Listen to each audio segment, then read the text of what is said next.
നമസ്കാരം. 2024 ലോക്സഭാ തിരഞ്ഞെടുപ്പ് കേരളത്തിൽ പുരോഗമിക്കുകയാണ്. ഇതുവരെയുള്ള കണക്ക് പ്രകാരം 47% വോട്ടുകൾ മാത്രമാണ് രേഖപ്പെടുത്തിയിരിക്കുന്നത്. കാസർഗോഡ്, കണ്ണൂർ, വയനാട് എന്നിവിടങ്ങളിലാണ് കൂടുതൽ വോട്ടിംഗ് ശതമാനം. 50% പേരാണ് ഇവിടെ ഇതുവരെ വോട്ട് രേഖപ്പെടുത്തിയിരിക്കുന്നത്. പൊന്നാനിയിൽ ഏറ്റവും കുറവ് പോളിംഗാണ് ഇതുവരെ രേഖപ്പെടുത്തിയിരിക്കുന്നത്. ഇത് ലീഗിനെയും UDF വല്ലാതെ ഭയപ്പെടുത്തുന്നുണ്ട്.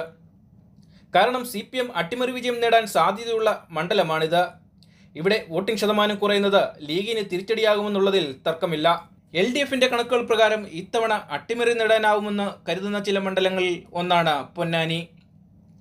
മറ്റൊന്ന് തൃശ്ശൂരാണ്. BJP അക്കൗണ്ട് തുറക്കുമെന്ന് പറയുന്ന ഈ മണ്ഡലത്തിൽ വലിയ ത്രികോണ മത്സരമാണ് ഇപ്പോൾ നടക്കുന്നത്. ആര് ജയിച്ചാലും വലിയ ഭൂരിപക്ഷം ലഭിക്കാൻ സാധ്യതയില്ലാത്ത മണ്ഡലമാണിവിടെ.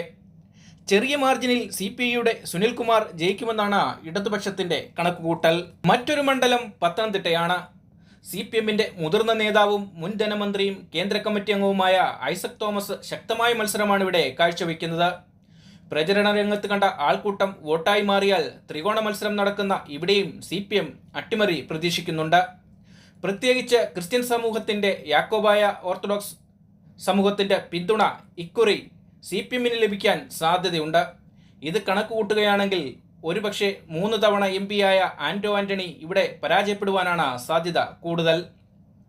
മറ്റൊരു അട്ടിമറി സാധ്യതയുള്ള മണ്ഡലം CPIയുടെ യുവനേതാവായ അരുൺകുമാർ മത്സരിക്കുന്ന മാവേലിക്കരയാണ്.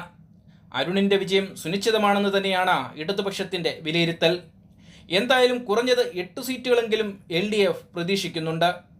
എന്നാൽ മുൻപോട്ടുള്ള പോളിംഗ് ശതമാനം നോക്കിയാൽ മാത്രമേ ആർക്കാണ് കൂടുതൽ പ്രയോജനം ലഭിക്കുക എന്ന് പറയാൻ പറ്റുകയുള്ളൂ.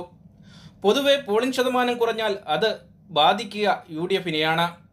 പൊന്നാനിയിലെ സമസ്ത ലീഗ് തർക്കം മൂലം ജനങ്ങൾ വോട്ടെടുപ്പിൽ നിന്നും വിട്ടുനിന്നാൽ അത് ഗുണമാകുക CPM തന്നെയാണ്.